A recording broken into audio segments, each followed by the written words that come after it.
पंढरीच्या वाटेवर लाखो भक्त वारीच्या माध्यमातून निघतात. पण नाशिकहून एक वेगळी आणि अनोखी यात्रा पंढरपूरच्या दिशेनं 13 वर्षांपासून निघते आहे आणि ती म्हणजे सायकल वारी. पंढरपूरच्या दिशेनं सायकलवरून निघालेले हे वारकरी केवळ शारीरिक दमखमच नाही तर मनात भक्ती, ओठांवर भजन आणि हृदयात पांडुरंगाची ओढ घेऊन निघालेले आहेत. पर्यावरणपूरक संदेश देणारी ही सायकल वारी पंढरपूरमध्ये भरणाऱ्या वारकऱ्यांच्या मनात आकर्षण ठरते. याच सायकल वारीमध्ये यंदाच्या वर्षी दिव्यांग व्यक्तींचाही सहभाग उल्लेखनीय आहे.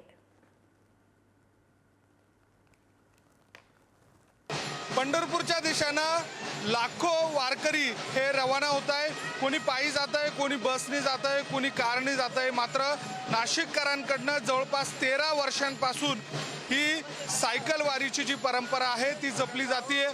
शेकडो सायकलिस्ट यामध्ये सहभागी होतात आणि ही सायकल वारी करतात. खरं तर या सगळ्या दरम्यान जे दिव्यांग आहेत त्यांना देखील या सायकल वारीच्या निमित्तानं काही वारकरी जे आहेत ते घेऊन जातात. महत्त्वाची बाब म्हणजे दरवर्षी कुठला ना कुठला सामाजिक संदेश देऊन ही वारी नेहमी चर्चेत येत असते. यंदाच्या वर्षी ही सायकल वारी करत असताना अनेक फलक या दरम्यान लावण्यात आलेले आहेत. महत्त्वाचे म्हणजे सायबर क्राईम हा एक संदेश या दरम्यान आणि त्याच्याबाबतची असलेली जनजागृती जी आहे ती करण्याचं काम खरं तर या सायकल वारीतून केलं जाणार आहे.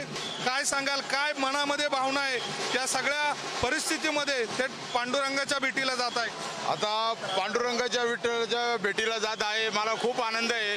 माझी तिसरी वारी आहे. तर मी हँडिकॅपपासून मी सायकल चालू शकतो तर चांगले का सायकल चालू शकत नाही. तर त्यांनी पर्यावरणाचं रक्षण करावं आणि स्वतः ही सायकल चालवावी. प्रचंड उत्साह दिसतोय. या वर्षीचं आपण एक नवीन कन्सेप्ट घेऊन आलो.